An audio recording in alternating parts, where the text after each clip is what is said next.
ओम श्री गुरुदेवाय नमः। आज्ञा हे मोर प्रिय सुधीवृंद देखुले आज्ञा सब क्षितिबिंद पुराण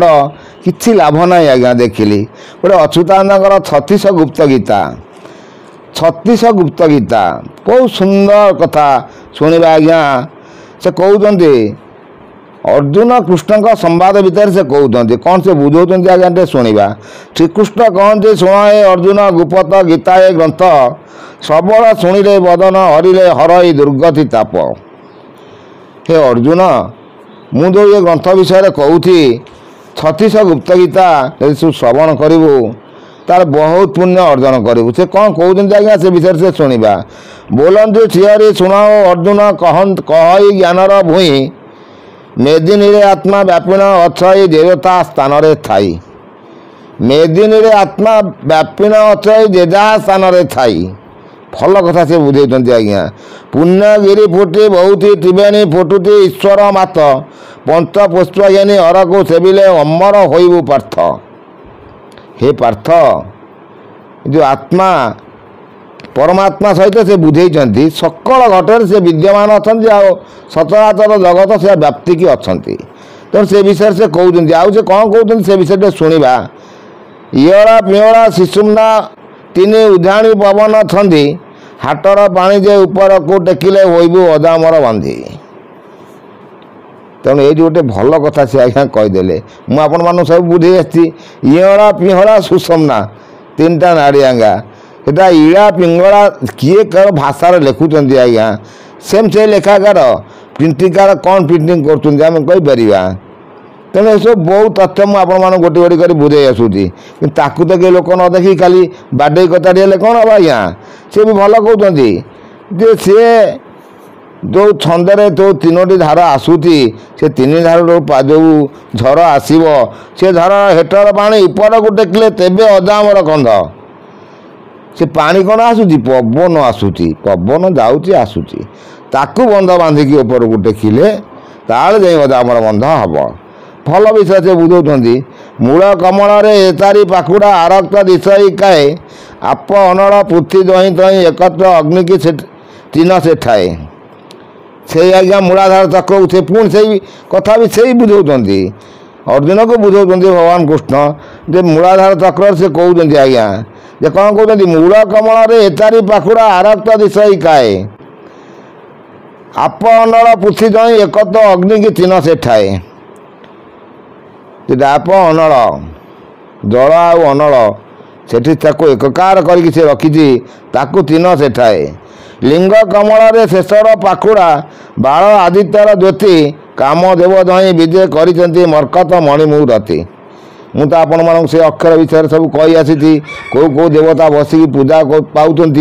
कौन मंत्र जपुं से विषय भी कही आसी तेणु से विषय कहते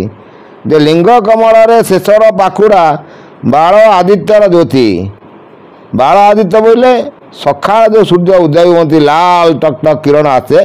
जे ज्योति से भाई देखा से कमल अवस्थार वर्ण से किंतु कौन पवन बहुत से विषय से कही ना बुझे ना कामदेव तही विजय कर मर्कत मणिमुरती नाभि कमल एदश दल पवन क्षरुचि जाऊँ ब्रह्म अग्निघेनी बहई पवन शुण पार्थ तते कहू नाभि मंडल को सी आसी कहते से कौन कहते ब्रह्म अग्निघेनी बहई कम पवन शुण पार्थ तते कहू हृदय कम आउ से अधिक किसी कहले से गुप्त रखीदे कथा को कारण आस्ते आस्ते जो उठिले से रखीदे मुझे खोली खोली सब कथा कही हृदय कमल द्वादश पाखुड़ा अरुण ज्योति प्रकाश अष्ट वायु हो चंती पीतवास तीनिले पाप विनाश तेणु हृदय कमल को सी आसुँच से कहते द्वादश पाखुड़ा अरुण ज्योति प्रकाश अष्टवायु हो चंती पीतवास तीनिले पाप हेब विनाश एथु उतारे सरल पाखुड़ा 16 पाखुड़ा विशिष्ट मुझे आपी से विषय अर्जुन को बुझाऊँ किए स्वयं भगवान कृष्ण बुझाऊँ हरि अर्जुन संवाद आ पुस्तक है 36 गुप्त गीता भल कथा से कहते भल से आउ कौन कहते आज्ञा एथु उतारे 16 पाखुड़ा देउल दुआरे थंती 15 रे थाई घुमरे पारुआ जहाँ पार्थ ତଥା ଇଛି କଣ୍ଠର ଘଟିକା ତାଳୁ ଦେଇ ଠୁଣୁକା ଏଥିରେ ଯେ ଦ୍ୱାର ତିନି ମଧ୍ୟରେ ନଦୀ ସରସ୍ୱତୀ ବହୁତି ପବନ ଦ୍ୱାଦଶ ଘେନି। ଦେଖନ୍ତୁ ଆଜ୍ଞା, ସିଏ ବି ଏତେ ବଡ଼ ସଖା ହେଇକି ତାଙ୍କୁ ଆଉ ସେ ବିଷୟଟାକୁ ଖୋଲିଲେନି, ଖାଲି ସର୍ଟରେ ସେ ତାଙ୍କୁ ବୁଝେଇ ଦେଇଗଲେ। ସେ ବି ସେଇ କଥା, ସେଇ ସରସ୍ୱତୀ ନଦୀ କଥା କହୁଛନ୍ତି। ଏଥି ଉତ୍ତରେ ଯେ ହୃଦୟ ମଧ୍ୟରେ ଆତ୍ମାର ପ୍ରାଣର ନାଥ ଅଣ ଶାଖା ତାରି ପ୍ରକାରେ ବହଇ କହିଲୁ ଶୁଣ ହେ ପାର୍ଥ। ଶୁଭଇ ଶବଦ ଅନାହତ ବାଦ୍ୟ ଶୂନ୍ୟରେ ଚବୁତି ବେଣା ଦେଖି ନ ଦେଖିଲେ ଶୁଣି ନ ଶୁଣିଲେ କିମ୍ପା ହେଉ ପାର୍ଥ ବଣା।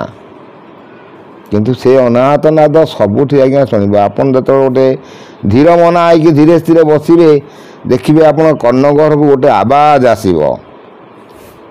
ପୁରା ନୀରବ ନିଶ୍ଚଳ ପ୍ଲେସ୍ ଦରକାର। ଆଉ ଆପଣ ବସିକି ପ୍ରାର୍ଥନା କରୁଥିବେ, ହୋ ହାଲା ସେଠି ଗପ ଚାଲିଥିବ, ସେଠି ଆଜ୍ଞା ସେ ଆବାଜ ଆସିବନି। ଯେଉଁଟାକି ଆମର ବିବେକାନନ୍ଦ ଯାଇଥିଲେ ବହୁତ ଦୂରରେ କିନା କହିକି ତାଙ୍କର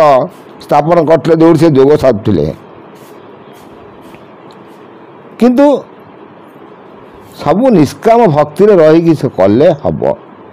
ଆଉ କାମନା ରହିତ ଭକ୍ତି ରଖିଲେ କିଛି ଲାଭ ହେବନି। ତେଣୁ ସେ ପାର୍ଥଙ୍କ ସେ ବିଷୟରେ କହୁଛନ୍ତି। ଆଉ ସେ କ'ଣ କହୁଛନ୍ତି ଆମେ ନେକ୍ସଟ ଅଧ୍ୟାୟରେ ପୁଣି ଆଲୋଚନା କରିବା। ଏତେ ରହୁଛି ଆଜ୍ଞା, କୋଟି କୋଟି ନମସ୍କାର।